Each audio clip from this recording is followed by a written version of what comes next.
Me mamu nyina akwa babio ya senhia de dikan me da mu nyina se obia unya bre ehwe ne meye no na support de meye no na obeja me comment na akire me odon me da mu nyina se nyame nhira e wo bebia obia na me mpa ye ne se ne wuye bia nyame ema wasomdwe a wo hwehwe se be ya obenya bre kakra bi wa ho na de abehwe original na de dikan me hwe senya muso o me Shito recipe mu a me hu simoni age ho me nso mani age enu nti no senya mumu bi eja me comment so metime use minced beef aye ebi muso afrem metime de adane o maya nti je wakonya na nadie enso ekoyie eye senya udi minced beef ana se minced lamb ebe Shito de na me ba be use eye minced lamb nti akonya na na wo sa oje efise senya me come me point ya na chese classroom ye dro ye sha ase ye to aso de edika me wa ha say red onions so ane 4 na white onions no nso ye 2 nti de wupe bia dodo no wo betumi afa na me meko we ensu ni na me meko no me to en green kitwa we anu oya nkasa nti meko no to a hwese ne na no ya ne te ba ne me ma feni so aho ti de me ma fe 7 nti se ne openi bia na makakadru ne akakadru no masusu wa opese osusu ne 120 grams na me spring onions ni eno anya optional wo de ka me recipe no ho a ebekoyi we me yellow bell pepper eno de optional nti no so wo afeka ho unni a enya ade ebesesa flavor no bebre na we say 10 cloves of garlic so nti garlic me send you opebia na we say 1 teaspoon of minced ginger na we 1 teaspoon of minced garlic na we say 1 teaspoon of rosemary so nso ni na oba me ha say me herbs and me ba be use ni we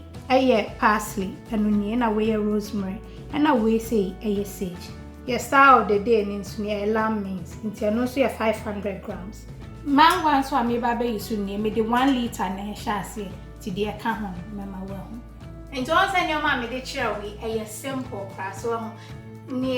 ya me ya recipes different ewo aduane bia ho ye on say nye de bia no nipa wo so di aduane ba ko so ntu wo mu a no wasesa na wo taste buds no wo training no ho say ne wo ka de hwa wo te no enti bibi ti say fresh herbs no me ala me dua so wo hwe message ya because say wo winter mu nti ma me fan kire entumi nya akese so ho ba sama mu na ya akese na rosemary na de evergreen ba parsley no eno nso na nse ntumi enye adwuma nti wa odua wo dia eno nso ye kama se wo ye obi a won try sage da try any lamb eko anase beef na rosemary nso any beef anase lamb eko really well nti no eno na mpese me no chinti akonya no enso free so na yen sen hihye so nti se dia mai na ne se me de me saucepan esi so on a medium heat so aho now the minced lamb no egun na fei would rosemary no so aho no garlic no ginger ya akakedru no na garlic your friend say wo twimpa to ni ma no waka akire ne wow na dia kan na fei would salt to taste kakra bi so aho na dia kan ti we na fa nwa bi enka ho ansa so aho na we no enya ade nso apese wo season si honom open sa betumi ai ba wo ye ni sei ne nso a ekoyi so aho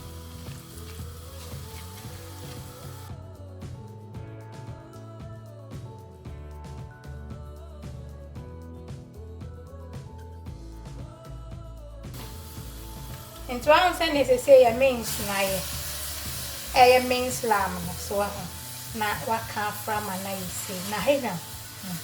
wa we use garlic there use be kakra so so you be on pa introducing in kakra be ma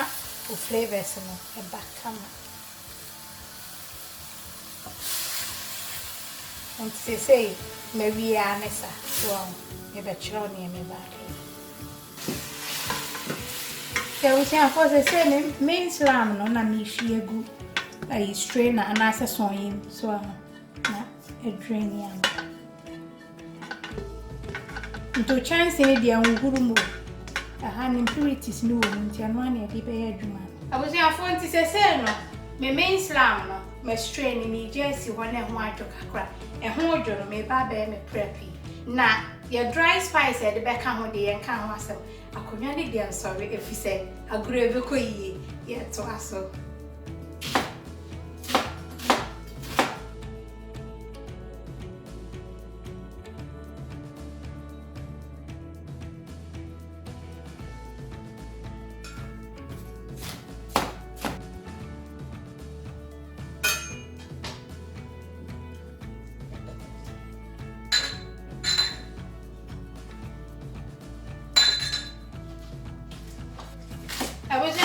I'm dream me spring onions no. Nyam baby efita na eje any green in a fry ma grown queen so ti bo modi answer di ni na there come on. Nice. Ti me clear kakra na chese di nkomo. Enta we say for say baby amedru no one me stock kakra na e free minced no no. Minced lamb. Enu ni nti entungu wo blend oni na dey account because agro ko yie wo ho na afi we some rosemary ni nyina egum na ate o sage no account na o parsley ni dey wa ho ne stock nkete ni nyina afeka ho na afi rosemary de ni nyina is I say baby amedri na the one be so ahun eguso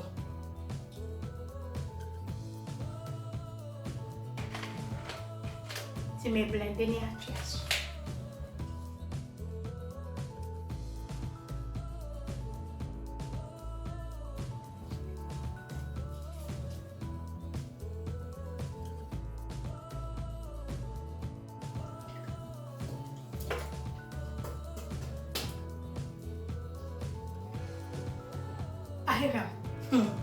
Where the abomadi a tribe you e ko yie papa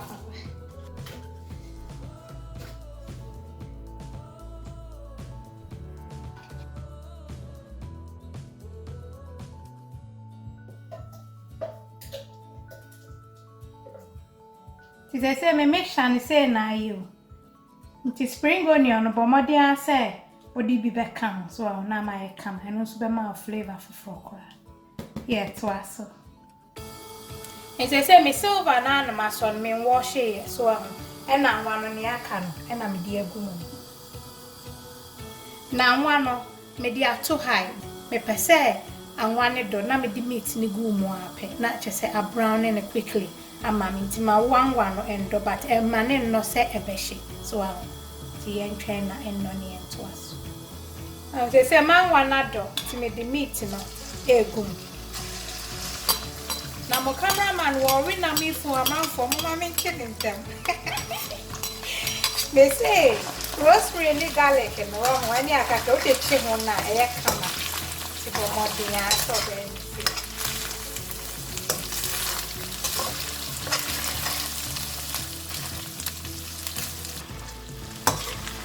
so na mo ya na wu ni se be ani ni na e be ye ya bo fanti ma uja na no nya dem e ma yellow that would be me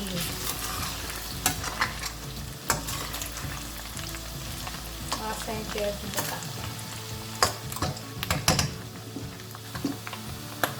enjoy saying na me yeba so ti koso a nsisa ni say abusina fo enti edru ha ne dia se melo mi ja no ya na etutu ahun sane aye no say na wo pe so nti mi dum jana se kra na se masese afia ngwani ti bo modin ase obekọ so anu mu se ya na ehuro no emu mfa so na e kam nti se na open bo modin ase be isi nti se no anwa no ahoma so ne so but mi dia gu mi ntwitwi pan na afi odo mixture ni na egu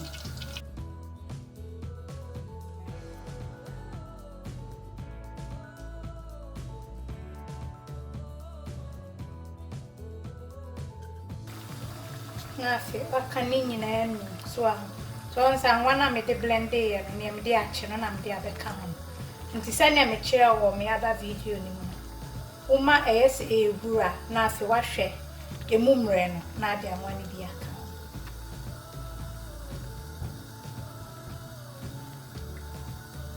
nti me no mo no aho emu odin nti me de manwa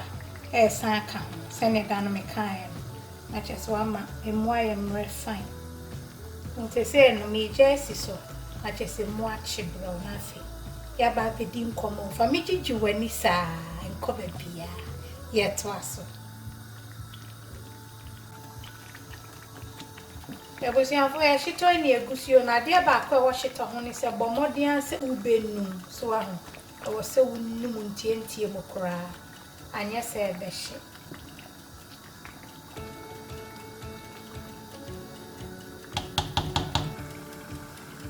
Ebusiafo nti se ye meat ni ni so aho de meme chechira won anu ni ana me hwe ne so intima sanche ba na we ya lean meat so aho eni so so ntina ho ni se Ena me dry spice am de beka oni we rosemary ena we fennel seeds ena me wo ayi hwentia eno nso me enseni ena we pepper eno nso be 1 teaspoon so nti we say ya smoked paprika so woni eno abetumi afa mekwesam ena we say ya mekwesam so onye me to shop nti na muhumuhu san nti mayento aso we aya monko powder nti no se woni monko powder na se ope shrimp cube na ubetumi ayi so amba ya na me fam monko powder no nti we say ye 4 tablespoon ana wa say ye to aso nti se na Shito na yo de mehu ni se wo di spring onion na ka ho a e ma eni ni sesante mama so nti nya se mu ache pa na afi wo hwie o minced meat no aka ho nti se ye beef o se lamb na che se hama wo hwie ho nti mi di we ni so ka nti we ni mi anu ni nyina ye lamb so na afi wo de o meko no enyina egu na wo de o monko no nso aka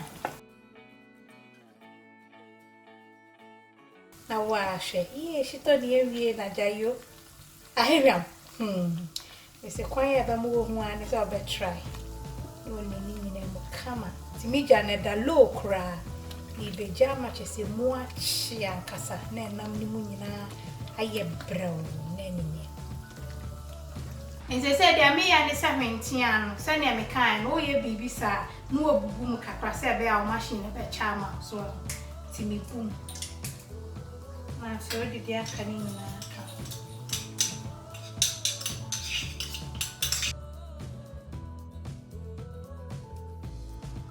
ti se na ye spices ya yo so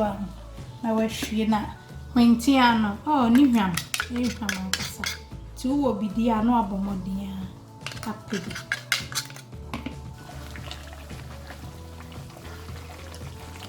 Shito ile gusio na mesani yaye na fodo spices sani me kan no the spices bi egu ade mu a onyam ni nyina so aho na ade gumu kakra na okahwe se me de salt to taste so and so egu so baby I made read the mauja no enwo low kra so na nye brown na ni nyina kohihye mi jesi so na fe mu achi kura na chese ewi awuzi afo ya Shito na show sani aye jayo hey tre na misi na mi Shito na dane na munku amafo efi avo monu ya omodedudu aye sa ye kama so antu ansa media na nam no me antu se nam no kura do so no abusi afo na no no mu pe o enti no wo no betimi ayi 500 so I be kui tino bomodian se be enti we amazing jaya na me pe me Shito wo kama na sanya me ne mo ye IKEA ho no kwa IKEA ubenye bu ho wo home bag so bewa ubenye bia na se Sainsbury's Tesco omunyina azda omunyina eton bi ebu ay £1.50 ebi £1.29 ebi ani wa ebru 2 pound e bro no kra no wo twen sales no akwato ne kan so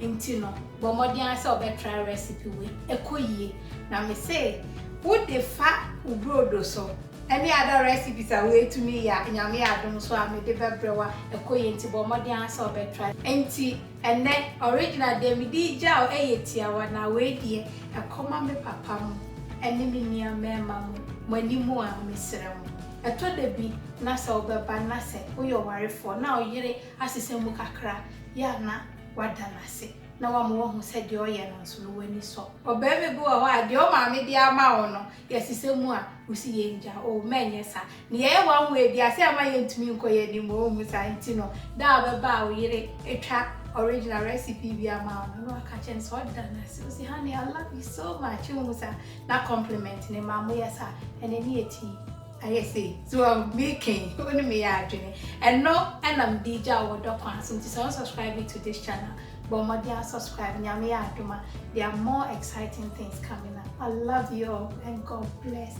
Mwah.